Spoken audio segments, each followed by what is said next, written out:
Continuamos en Notimundo Estelar con María del Carmen Álvarez y Fausto Yepes. Y el presidente Daniel Noboa declaró nuevo estado de excepción focalizado en 6 provincias y 2 cantones, donde también se incluye al Distrito Metropolitano de Quito. Esta es la entrevista de Fausto Yepes, hoy con...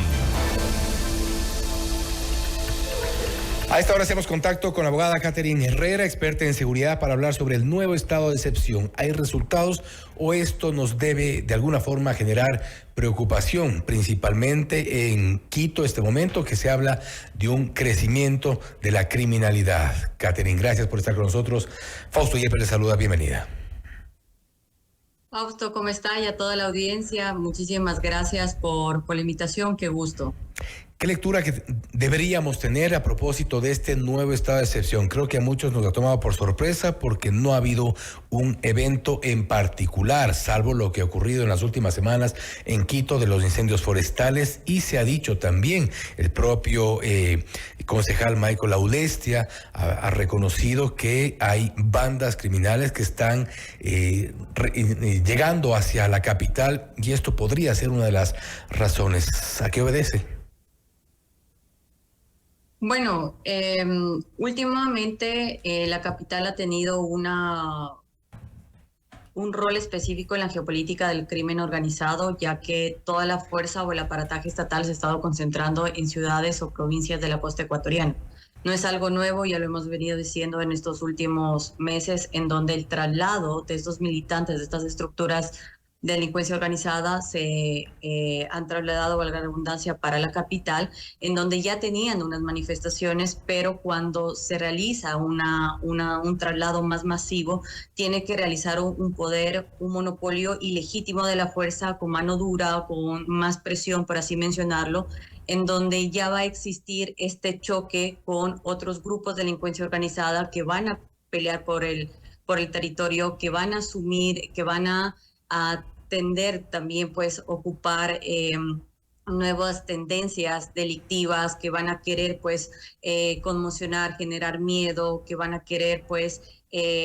instalar estas economías nuevas ilícitas, secuestros, vacunas, extorsiones, etcétera. La dinámica va a cambiar porque no es únicamente el traslado de quien está generando o es parte de estos grupos de delincuencia organizada, sino también es todo su componente, ¿no? La parte logística, cómo viven, el modus que habitan ellos, entonces comportamientos desde donde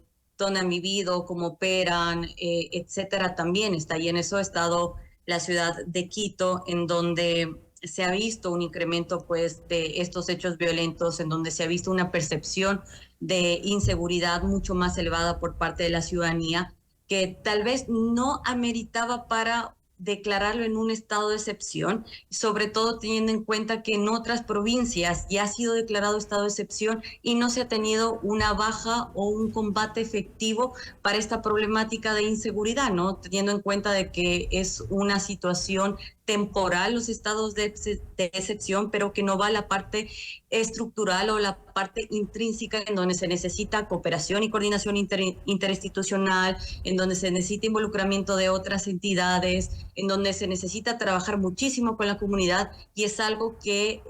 se necesita hacer acá en Quito, sobre todo allá en Quito, y evitar que pueda caer en lo que en algún momento fue Esmeraldas, o también ciudades como Durán o Quevedo,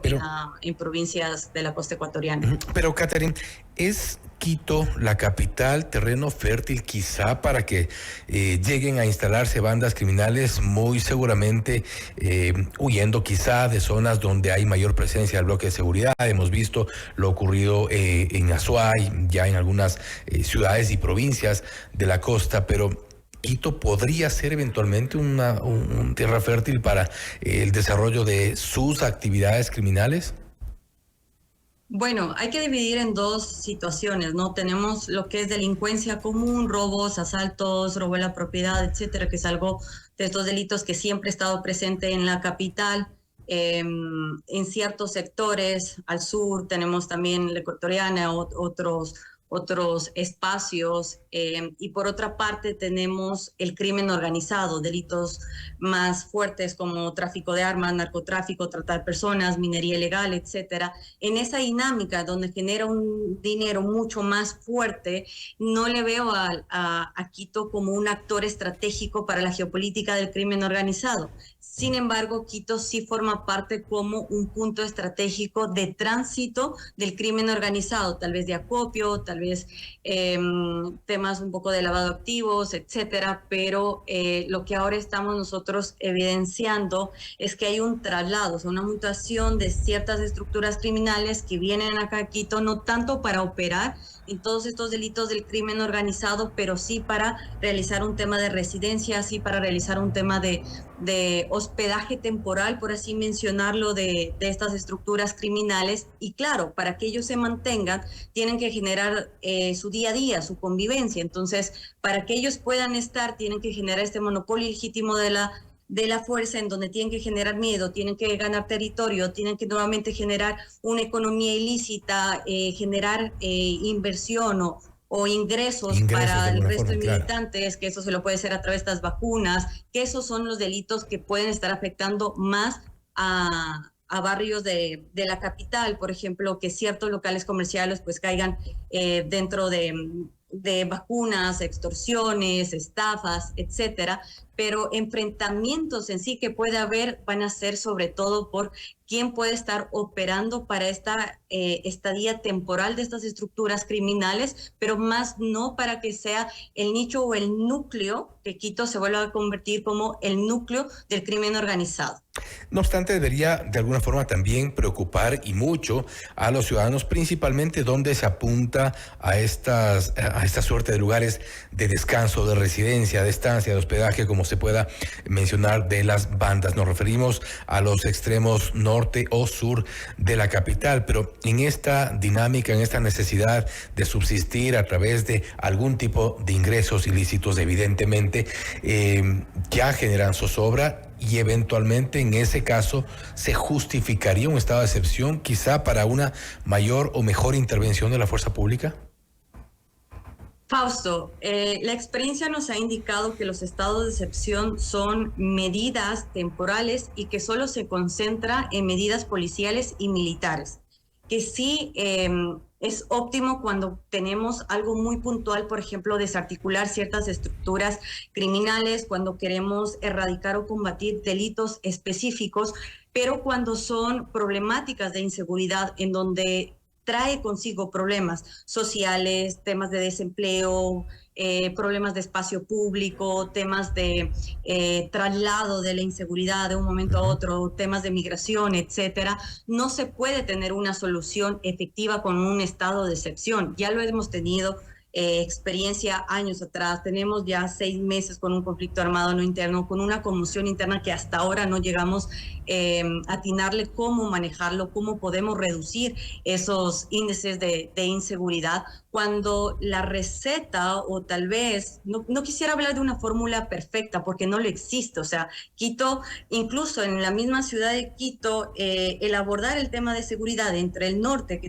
que mencionábamos, y el sur, es muy distinto. O sea, hay temas de violencia por un lado, hay temas de delincuencia común, hay otros sectores que están siendo utilizados como temas de tránsito del crimen organizado. Entonces aquí hay que hacer un trabajo dual en donde por una parte tiene que intervenir el aparataje de fuerza pública sin necesidad de un estado de excepción, pero bueno, ahora que ya está, apuntar al 100% con trabajo de inteligencia, investigación, el tema de apuntarle muchísimo más al tema de impunidad, que eso es algo que los ciudadanos lo tienen muy presente, no quieren llegar a presentar una denuncia. Y por otra parte está cómo las políticas públicas nacionales pueden aterrizar a nivel local y cómo esa política local, que eso le corresponde al municipio, puede atender esas necesidades propias del barrio. En este sentido, que nuevamente la ciudadanía recupere esa confianza en la autoridad local y en la autoridad nacional para que no se sientan que están solos y en un momento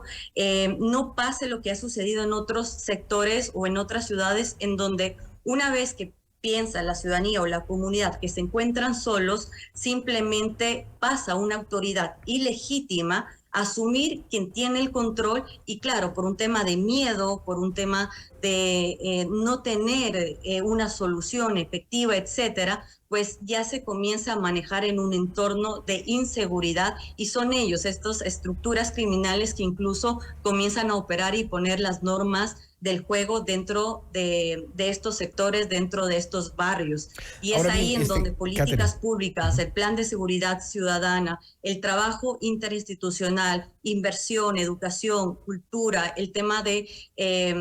políticas de espacio público, el tema de AMC es importantísimo acá, pues podemos trabajar sobre todo para dar una alternativa a la ciudad de Quito y que se puede evitar caer en otras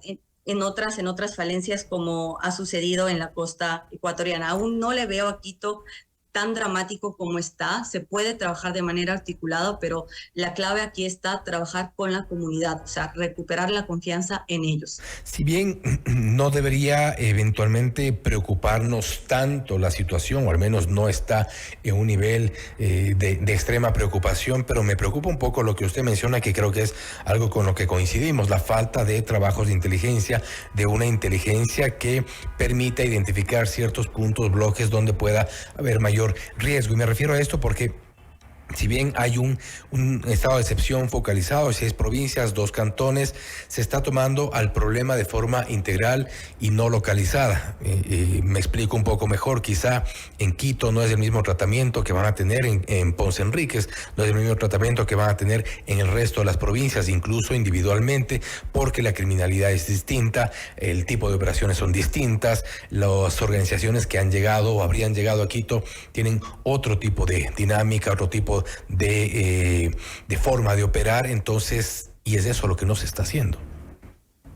Y aquí yo le agregaría algo importante y es que Quito quizás no forma parte en la dinámica actual, ¿no?, del crimen organizado en Ecuador, como está sucediendo en la costa. O sea, no podemos decir que el crimen organizado que está pasando en las provincias costeras, pues es lo mismo que nos va a pasar en la capital. Sin embargo, puede generar su propia dinámica delictiva. Y eso es un tema de preocupación porque las estructuras criminales constantemente están en una actualización de su dinámica, en donde diversifican otros delitos, en donde tratan de reclutar a otros actores, en donde tratan de penetrarse en otras instituciones para que ellos puedan colaborar. Y claro, si quizás en este momento Quito o la provincia de Pichincha no forma parte del crimen organizado con temas puntuales, quizá sí son propensos para manejar en ciertos delitos como la trata de personas, minería ilegal, el tema de tráfico de armas. Recordemos que Quito está a 4 horas de la frontera norte, puedes estar también a 4 horas del oriente ecuatoriano, estás a 6 horas o 7 horas de puertos, etcétera. Entonces, si es que no existe una inteligencia que pueda revisar cuál es ese núcleo y el por qué es tan atractivo la capital para estas estructuras criminales, en un tiempo a corto, mediano y largo plazo, ese va a ser el talón de Aquiles que va a tener el Estado y va a tener una desventaja enorme con las estructuras criminales, porque ellos están con un paso más adelantado y sobre todo que veo que se está sumando algo muy importante y es que Quito maneja algo más valioso que otras ciudades, que es el tema es el núcleo del aparataje estatal, es el núcleo también del aparataje de entidades internacionales, pero también es el núcleo de diferentes bases de datos importantes y hoy por hoy las estructuras criminales están utilizando muchísimo lo que es la tecnología o la inteligencia artificial y el lavado de activos. El lavado de activos es importantísimo en toda esta dinámica. Entonces, no solo me preocuparía en un tema de que están trasladándose estas estructuras criminales a Quito, sino también cuál va a ser el negocio de Quito para estas estructuras criminales y cómo la ciudadanía va a ser captada por parte de estos grupos de delincuencia organizada. Recordemos que hoy por hoy, no solo en Ecuador, sino en toda Latinoamérica, el principal énfasis y principal objetivo que tienen los grupos de delincuencia organizada o cárteles o como le queramos llamar, es ingresar a las comunidades, porque de esta forma tienen mano de obra barata, segundo, tienen lealtad y tienen control, y de esta forma pueden operar libremente con sus actividades, y no únicamente para el crimen organizado, sino también para delincuencia común y generar violencia y miedo.